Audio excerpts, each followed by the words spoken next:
Equatorial Guinea, or the United Nations of Football, as DR Congo's head coach once called the country in 2012, we'll get to that in a minute, is a country on the west coast of sub-Saharan Africa, bordering Gabon and Cameroon. Despite the name, the country doesn't lie on the equator, and the capital city, Malabo, which is situated on the island of Biako off the Cameroonian coast, is 400 kilometres north of the equator.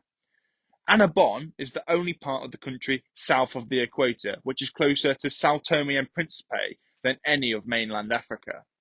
But we're not here to get hooked up on the weird geography or naming of the country. Our concern is the country's football team, who you might have noticed qualified for the 2021 version of Afcon, making it to the quarter-final stage via beating Algeria in the group and Mali in the round of 16. Quite a feat for a country ranked 114th in the world and with a population of 1.4 million. You'd think they'd be travelling home to proud families to celebrate in their country.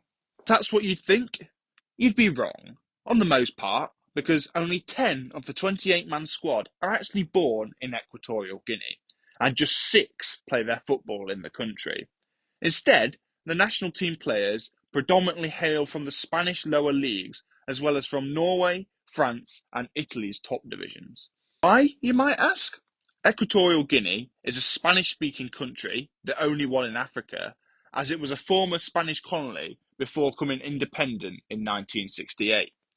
Many of the current Guinean players are grandchildren of migrants from the African country under colonial rule. However, there is more to the story than that. If we return back to comments made by Claude Roy, the Congo head coach that I mentioned at the start of the video, these were made in regards to Equatorial Guinea playing players that had no connection to the country. In 2012, after being 4-0 down to DR Congo after the first leg of Afcon qualifying, the country recruited no less than 9 Brazilians to play in the return leg and try and see them through. Guinea did win the second leg, but only by a 1-goal margin, sending them out on aggregate. In 2013, Equatorial Guinea had effectively bought Colombian under-20 international Jimmy Bermudez, paying him $3,000 per game despite him having no heritage to the country nor living there for 5 years, as FIFA rules state.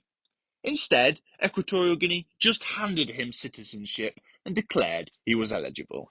Finally, in 2015, they were expelled from Afcon qualification after Cameroonian Thierry Figeo, who had been playing for the country since 2012, was found to be ineligible. At this point, Equatorial Guinea reduced emphasis on naturalising South Americans and focused on Spanish players with Equatorial Guinean heritage. With the domestic league having been suspended since June 2020 onwards, and it only being semi-professional anyway, it makes sense to look at the wider talent pool, hence why Equatorial Guinea's squad is majority foreign.